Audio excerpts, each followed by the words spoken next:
안녕하세요. 홍정표 변호사입니다. 반갑습니다.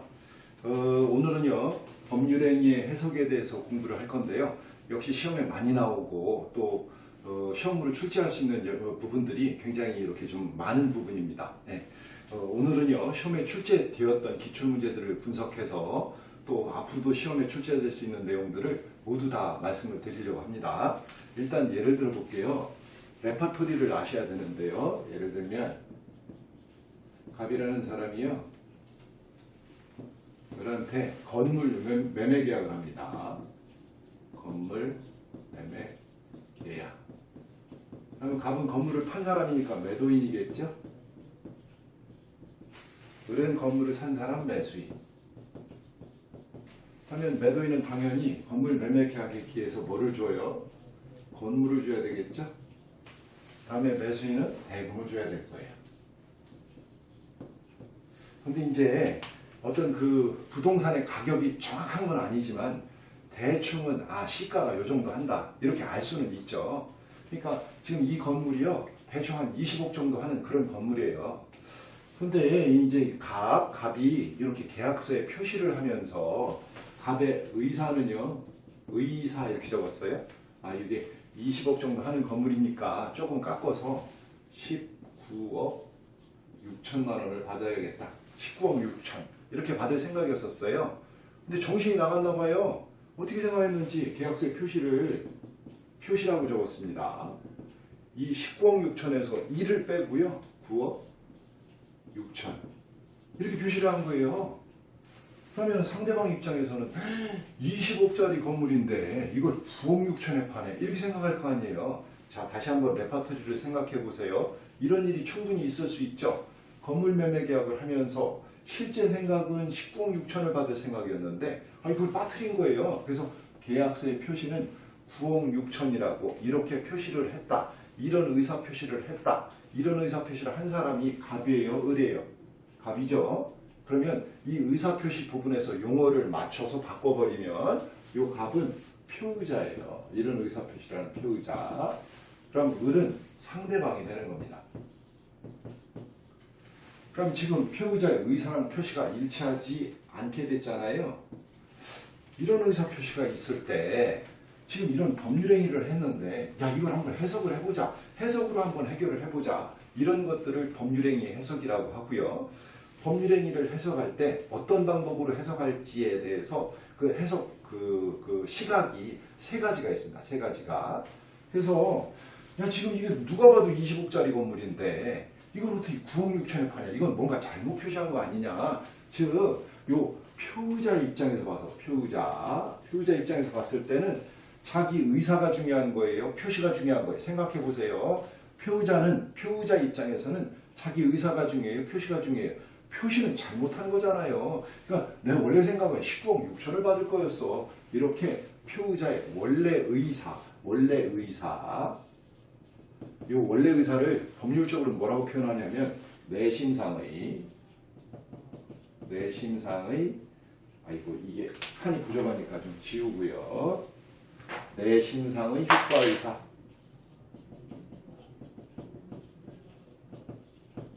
네, 이건 외우셔야 돼요. 내심상의 효과의사 이렇게 부릅니다.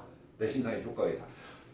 봐봐. 이게 20억짜리 건물인데 계약서 표시를 이렇게 9억 6천이라고 잘못했을 때는 뭔가 잘못된 거니까 내 의사, 원래 상식대로 의사대로 그렇게 법률행위를 해석하는 게 자연스럽지 않아? 이런 것을 자연적 해석이다. 이렇게 부릅니다. 자, 그러면 이제 시험지가 막 쏟아져요. 법률행위 해석 방법 중에서 일단 요 자연적 해석 있죠? 자연적 해석은 어떤 의사 표시에 있어서 표시가 중요하다는 거예요? 의사가 중요하다는 거예요? 그렇죠. 의사가 중요하니까 이 표시는 잘못된 거니까 그냥 의사를 중시하자. 이런 게 자연적 해석이에요. 그래서 거꾸로 올라가면 자연적 해석은 의사를 중시해요? 표시를 중시해요? 의사를 중시합니다. 즉 내심상의 효과의사를 중시하는 해석 방법이에요. 그러면 자연적 해석을 하자는 건 표의자를 존중하겠다는 거예요? 상대방을 존중하겠다는 거예요? 그렇죠. 표의자의 입장에서 봤을 때 그 의사대로 법률행위를 해석을 해주자 이런 거니까 이건 표의자의 시각에서 해석을 하는 방법입니다. 전부 시험 문제예요. 자연적 해석은 내심상의 효과 의사를 존중하고 표의자의 시각에서 한다는 거. 네, 요거 기억해 두시고요. 그러면 아니 그 사람의 의사가 뭔지를 상대방이 어떻게 알아요? 그런데 무조건 자연적 해석을 한다고 그러면 상대방은 피해 볼 거 아닙니까? 네, 그래서요. 요 자연적 해석을 중시해야 되는 어떤 법률 분야 있죠. 이거는 뭐 어떤 표시가 중시되는 게 아니라 그 사람의 본 진의가 중시되는 가족법상 법률 행위, 가족법상 행위 이렇게 적을게요.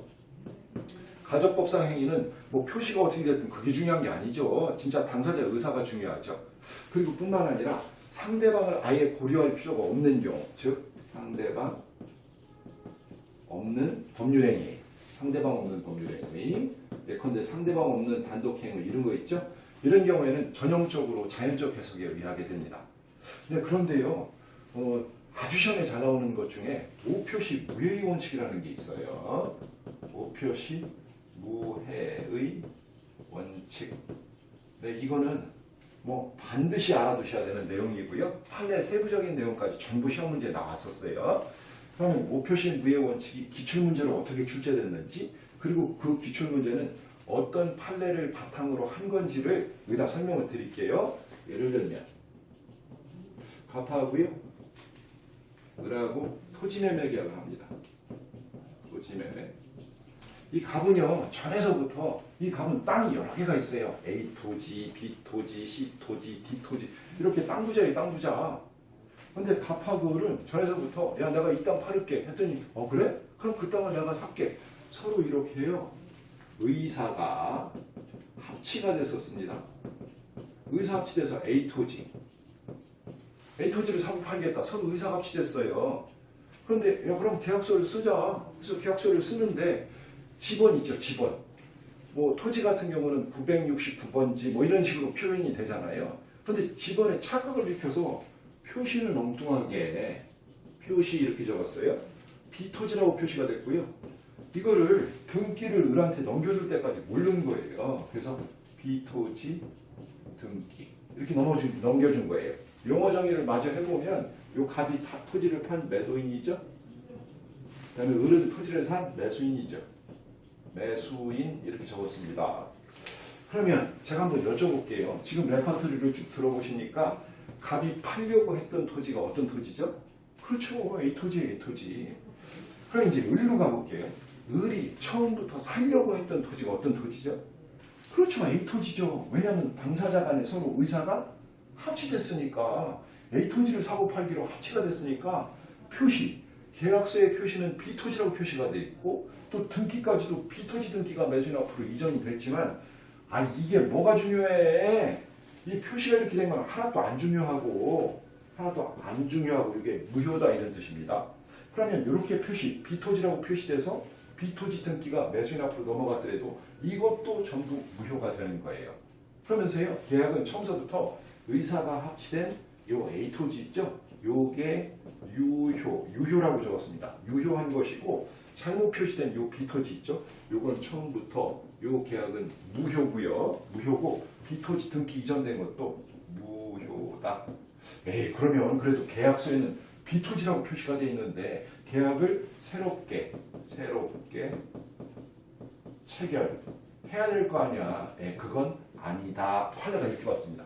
그냥 요 계약 자체가 이미 의사 합치된 게 A토지로 서로 계약을 한 거기 때문에 요 잘못된 표시 있죠? 잘못된 표시 즉 오표시 잘못된 표시 오표시예요. 이건 계약 성립에 해를 끼치지 않는다. 무해다. 무해. 그래서 오표시 무해의 원칙이라고 합니다. 자, 레파토리는 요 정도 들어두시고 다음에 요 어떤 것들이 유효고 어떤 게 무효고 이런 것들을 기억하셔야 돼요. 이런 레파토리의 경우에는 쌍방간에 서로 의사가 합치됐어야 안 됐어요? 됐죠. A토지 매매 계약으로 의사가 합치됐기 때문에 처음부터 계약은 A토지에 대해 성립하는 것이고 B토지로 잘못 표시된 이 계약은 처음부터 무효고 B토지 등기가 매수인 앞으로 종료됐다 할지라도 이것도 무효입니다. 그러면 지금 을이요, 이 토지, B토지 이건 잘못된 표시잖아요. 그래서 등기를 넘겨받았는데 이 토지를 사자마자 여기 병한테 토지를 또 매매했어요. 그럼 이 병을 제3자 이렇게 부르고 이 제3자가 이 토지를 사면서 이 사람들이 토지를 뭔가 잘못하고 이렇게 했는데 오표시 무해의 원칙이 적용되는 건데 이런 사실을 몰랐다면 모르는 것을 민법에서는 선의의 제3자 이렇게 표현하잖아요. 근데 이제 우리가 뭐 조금 더 공부를 하다 보면 배우게 될 건데 민법에서는요 선의의 제3자, 선의니까 뭐 착하다 이런 뜻이 있는 것 같지만 민법에서 선의는 착한 거랑 전혀 관계가 없어요. 민법에서 선의는 무슨 뜻이라고요? 모르는 거예요. 모르는 거. 이런 사실들을 모르는 거예요. 그러면 OX 한번 해보세요. 우리 민법상 선의의 제3자는 원칙적으로 보호가 된다. OX? X예요. 선의의 제3자라고 해서 보호되는 게 아니에요. 선의의 제3자가 보호되는 경우가 있는데 그 보호되는 경우는 민법에 특별 규정이 있을 때만 보호가 됩니다. 민법의 특별 규정은 여러 군데 있지만 우리 시험과 관련해서는 간단하게 7, 8, 9, 10 이렇게 보시면 돼요. 107조, 108조, 109조, 110조 뒤에서 배우셔요. 비진의 표시, 통정의 표시, 착오, 사기감박이에요. 7, 8, 9, 10 이렇게 보시면 돼요. 그 부분에만 선의의 제3자 보호 규정이 있을 뿐 지금 5표시 무효 원칙은 7, 8, 9, 10하고 상관이 없어요. 그래서 선의의 제3자가 보호가 안 돼요. 선의의 제3자가 보호되는 건 어디서 보호된다고요? 시작! 7, 8, 9, 10 그랬잖아요. 그러니까 이 경우는 선의의 제3자를 할지라도 등기까지 넘겨받았다 할지라도 이때 소유권을 취득하지 못한다 이렇게 되는 거예요. 이 정도까지만 공부하시면 공인중개사 민법 시험 문제로 뭐 충분할 것 같습니다. 5표시 무효 원칙까지 배우셨어요? 그러면 지금 다시 위의 사례로 넘어가 볼게요. 지금 이게 20억 정도 되는 건물인데 계약서에 표시는 얼마라고 돼 있다고요? 9억 6천이라고 표시가 돼 있어요. 그러니까 상대방이 덜컥 산 거예요. 그러면 상대방 입장에서는 뭔 소리 하는 거야? 지금 그렇게 표시를 했잖아. 표시를 그렇게 했잖아. 그러면 표시대로 해야지. 요거를요 표시상의 효과의사다 이렇게 부릅니다. 표시상의 효과의사 따라서 읽으셔야 돼요. 즉 의사가 중요하다는 거예요. 표시가 중요하다는 거예요. 표시가 중요하다는 겁니다. 표시상의 효과의사를 중시하자. 그렇게 하는 것이 요 표시 즉 계약서에 이렇게 표현된 거 즉 규범대로 해석하는 거 아니냐. 그래서 이런 해석 방법을 규범적 해석이다 이렇게 부릅니다. 자, 이게 전부시험 문제예요. 자, 그러면 법률행위 해석 방법 중에서 규범적 해석이라는 건 누구의 시각에서 한다고요? 상대방의 시각에서 하는 거예요. 그럼 규범적 해석에 의해서 법률행위를 해석한다는 건 표의자의 의사를 중시한다는 거예요. 표시를 중시한다는 거예요. 그렇죠. 요 표시를 중시한다는 거예요. 즉 표시상의 효과의사를 중시하는 해석 방법입니다. 다 기억하셔야 돼요. 다음에 기출문제인데 조금 어려운 부분이 있어요. 이렇게 보실 건데 그러면 지금 이 규범적 해석은 언제 합니까? 했더니 상대방 있는 법률행위예요. 즉 지금 갑하고 을하고 건물매매 계약하고 했다면 지금 표의자의 상대방이 존재하는 거죠. 그럼 상대방이 표의자의 실제 의사가 어떤지 어떻게 알아요? 그러니까 그런 경우는 원칙적으로 표시대로 계약을 해석을 하자. 이게 규범적 해석이니까 이처럼 상대방이 있는 법률행위는 원칙적으로요. 원칙 이렇게 적었고요. 규범적 해석에 의해서 법률행위를 해석을 해야 됩니다. 규범적 해석 동그라미 이렇게 쳤어요. 근데 판례가 예외적으로 상대방 있는 법률행위라 할지라도 규범적 해석에 의할 수 없다. 이렇게 한 경우가 있습니다. 그건 레파토리로 설명하면 지금 표시를 이렇게 잘못했더라도 상대방이 이 사람 10억 6천이라고 적어야 되는데 이거 하나 빠뜨리고 9억 6천이라고 적었구나. 이렇게 표의자의 내심의 의사를 이미 안 경우나 또는 이 사람이 조금만 주의를 기울였더라면 이거 9억 6천이 아니라 10억 6천이지 잘못 표시했네. 이렇게 충분히 알 수 있었는데 이 사람이 그런 조사를 안 한 거예요. 그런 경우에는 굳이 표시를 중시해서 규범적 해석을 할 필요가 없다는 겁니다. 자, 그러면 다시 이 부분 오면 상대방이 있는 법률행위는 원칙적으로 규범적 해석에 의해서 법률행위를 해석해야 되는데 상대방이 있다 할지라도 예외적으로 규범적 해석에 의할 수 없는 경우는 상대방이 이렇게 적었어요. 상대방이 이미 표의자의 내심적 효과의사를 안경 또는 신의 직상.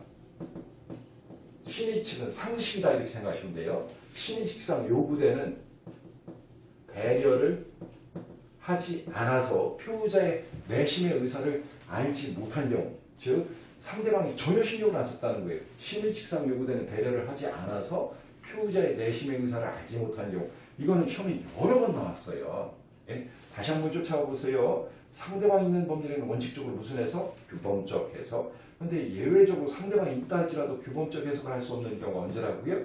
상대방이 피우자의 내심 의사를 이미 안 경우나 신의 직상 요구되는 배려를 하지 않아서 피우자의 내심 의사를 모르는 경우, 알지 못하는 경우, 이때는 규범적 해석에 의할 수 없다. 네, 반드시 기억해 두셔야 돼요. 레파토리로 다시 이렇게 와보세요. 갑하구라고 건물 매매 계약하는데 아무튼 이렇게 됐어요. 근데 지금 이 19억 6천에 팔으려고 했는데 표시를 9억 6천으로 잘못한 게 아니고요. 19억 6천으로 잘했어요. 그럼 문제가 없구만. 근데 문제는 뭐냐 하면 이 건물에 에어컨이 있었어요. 건물에 각 방마다 에어컨이 있었어요. 근데 매수인은 자기가 건물 사면 에어컨도 당연히 주고 갈 줄 알았죠. 근데 매도인이 무슨 소리야, 나도 다른 데로 가면 그 에어컨 필요한데 에어컨 줄 생각 없어. 즉 에어컨에 대해서는 당사자가 서로 의사합치가 아예 처음부터 없었죠. 네, 이런 걸 법률행위의 흠결 또는 간극, 둘 다 외우셔야 돼요. 흠결, 간극이다 이렇게 부릅니다. 자, 다시 자연적 해석이나 규범적 해석에 의할 때는 지금 법률행위를 하면서 내 의사는 19억 6천인데 표시는 잘못해서 9억 6천 이렇게 된 거잖아요. 즉 어떤 건물을 사고 팔고 여기에 대한 의사하고 표시가 불일치한 건데 지금 이 에어컨에 대해서는 처음부터 의사 자체가 없었어요. 그러니까 이건 의사 표시의 흠결 또는 간극의 경우고요. 이때는 제3자가 여기서 제3자라는 것은 법관을 얘기합니다. 소송이 제기됐을 때 법관이 제3자의 시각에서 야 그거 내가 해석해 줄게. 그럼 이 에어컨에 대해서는 지금 서로 의사나 표시나 이런 게 하나도 없죠? 그때는 내가 너네 가짜 의사, 그러니까 너네가 만약에 그 에어컨을 포함시켰다면 건물 매매 계약을 얼마로 했을지 이런 것까지 다 생각을 해줄게. 이런 걸 가상적 효과 의사라고 합니다. 자, 다 외우셔야 돼요. 이렇게 해석하는 방법을 보충적 해석이라고 그러는데요. 보충적 해석. 자, 법률행위 해석 방법 중에서 보충적 해석은 누구의? 피우자의? 상대방의? 아니에요. 누구의 시각? 제3자의 시각에서 법률행위 해석하는 겁니다. 그러면 이렇게 제3자의 시각에서 어떤 의사를? 가상적 효과 의사를 탐구하는 거고요. 이처럼 보충적 해석을 하게 되는 경우는 법률행위가 잘 된 게 아니고요. 처음부터 아예 빠뜨린 거예요. 즉 흠결, 간극의 경우에 보충하는 해석을 하게 되는 거예요. 다음에 요 밑에 부분도 시험에 잘 나오는데 그럼 이 보충적 해석은 언제 하는 거냐 했더니 일단 자연적 이렇게 적을게요. 자연적 또 규범적 해석을 해서 법률행위 성립했어요. 즉 갑과의사의 건물 매매 계약은 성립했는데 뭐가 빠졌죠? 그렇지, 에어컨이 빠진 거지. 이처럼 자연적, 규범적 해석에 의해서 법률행위 성립이 인정되고 난 다음에 성립 후에 보충적 해석을 하게 되는 거예요. 네, 이 부분도 시험에 잘 나와요. 보충적 해석을 하게 되는 경우는 자연적, 규범적 해석에 의해서 법률행위 성립이 인정되고 난 후에야 보충적 해석이 가능하다. 그럼 보충적 해석은 지금 언제 해요? 당사자가 서로 계약을 하는데 뭔가 빠뜨린 거예요. 이처럼 보충적 해석이 큰 기능을 발휘하는 분야는요. 이건 계약입니다.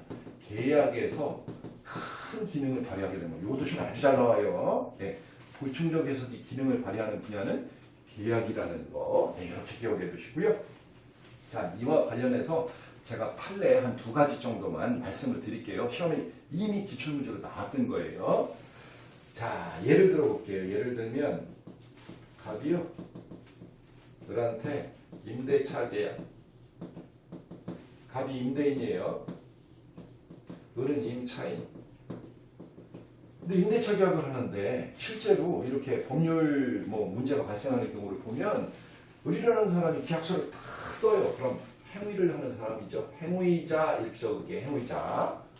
그런데 뭐라고 하냐면 선생님 제가 보증금도 드리고 월차임도 꼬박꼬박 드릴 텐데 저기 임대차 계약서에 명의자 있죠. 명의자. 제가 무슨 문제가 있어서 그러는데 명의자는 A라고 좀 해주세요. 이런 경우가 많습니다. 자 그러면요. 이걸 어떤 글로 표현을 해보면 지금 어떤 법률행위에 있어서 행위자와 명의자가 서로 일치하지 않았죠. 행위는 을이 했는데 명의는 A 앞으로 A가 임차인인 것처럼 이렇게 하기로 했잖아요. 그럼 이 사람이 지금 이런 행위를 했다면 여기서 갑은 상대방이죠. 상대방. 요 갑이 상대방이에요. 그럼 임차인이 을이 임차인, 즉 행위자가 임차인이에요? 아니면 명의자가 임차인입니까? 즉 법률행위에 있어서 행위자와 명의자가 서로 일치하지 않는 경우에 이게 대법원 판례예요. 않는 경우에 그럼 누가 이 법률행위 당사자입니까? 했더니 행위자와 상대방의 의사가 일치한 경우에는 일치한 의사대로 누가 그 거래 당사자인지를 판단해야 되지만 행위자와 상대방의 의사가 일치하지 않은 경우에는 이 상대방이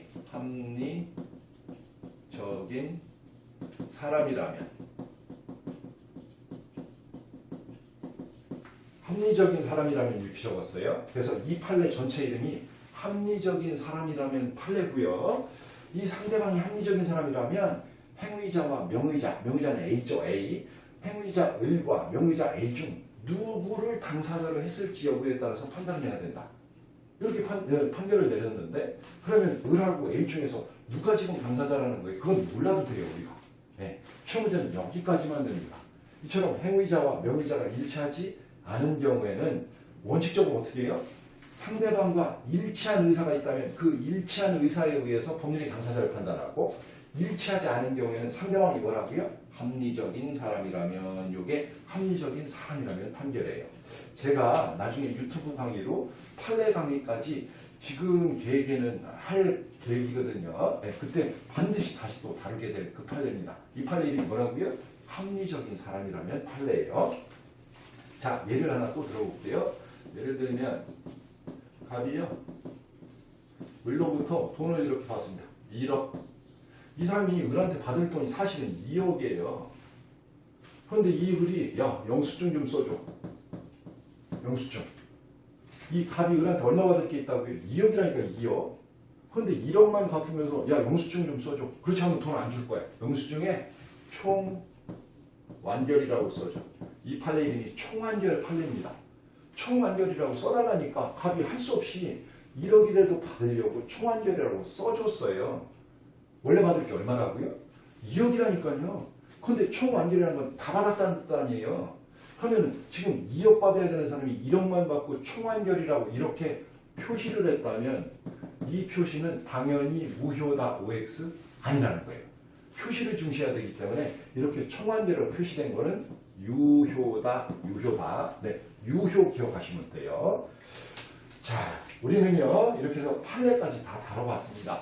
법률행위 해석 부분을 보고 있는데 법률의 해석 방법이 자연적 해석, 규범적 해석, 또 포충적 해석 세 가지예요. 근데 법률행위를 해석하다가 법률행위 해석을 좀 잘 못했어요. 이거 잘못했네.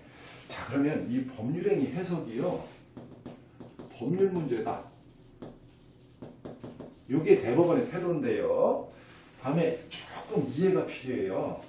우리나라 법원 체계가 이 부분을 지우고 설명을 잠깐 드려볼게요. 우리나라 법원 체계가 지방법원, 다음에 고등법원, 대법원 이렇게 가죠. 지방법원에서 고등법원 올라가는 걸 항소라고 합니다. 고등법원에서 대법원 가는 걸 상고라고 그래요. 상고. 어렵죠 이거 자체가. 다 모르셔도 돼요. 그런데 이 지방법원과 고등법원까지는 법률 적용을 잘해서 잘못했어? 아니면 저건 증거야 아니야? 예컨대 사람을 칼을 찔렀는데 칼이 동그랗게 생겼어? 삐죽하게 생겼어? 이런 건 법률 문제가 아니라 사실 문제죠. 근데 그 사람은 일부러 죽인 거야. 그러면 살인죄예요. 아니 잘못하다가 죽인 거야. 그럼 과실치사예요. 이렇게 법률 적용을 따지는 건 법률 문제가 되는 거예요. 그러면 1심 지방법원하고 고등법원까지는 법률 문제랑 사실 문제를 다 심리를 할 수 있어요. 근데 대법원은요, 상고에서 대법원에 올라갔을 때는 대법원은 아니 그건 삐죽한 칼이 아니라 둥그런 칼이야. 이건 사실 문제잖아요. 그런 걸 안 따져요. 이미 1심과 2심에서 다 확정이 된 거고 대법원에서는 오로지 법률 문제만 따지게 되는 거예요. 그런데 지금 어떤 판사가 법률행위 해석을 잘못했어요. 그런데 이 법률행위 해석이라는 게 혹시 법률 문제에 속한다면 그때는 대법원에서 심리, 즉 상고할 수 있어요, 없어요? 있죠. 대법원은 법률 문제를 따지니까. 그래서 상고 이유가 된다 이렇게 보는 거예요. 시험에 아주 잘 나와요. 네. 법률행위 해석은 법률 문제에 속하기 때문에 따라서 상고 이유가 된다는 것이 우리 대법원 판례의 태도입니다. 자, 이렇게 해서 상당히 논점이 많은데 우리는 지금 법률행위 해석에 대해서 지금 계속 공부를 했습니다. 그러면 지금 우리 민법에 야야야야 법률행위 해석할 때는 이런 기준에 따라서 해석을 해라 라는 법조항이 있을까요?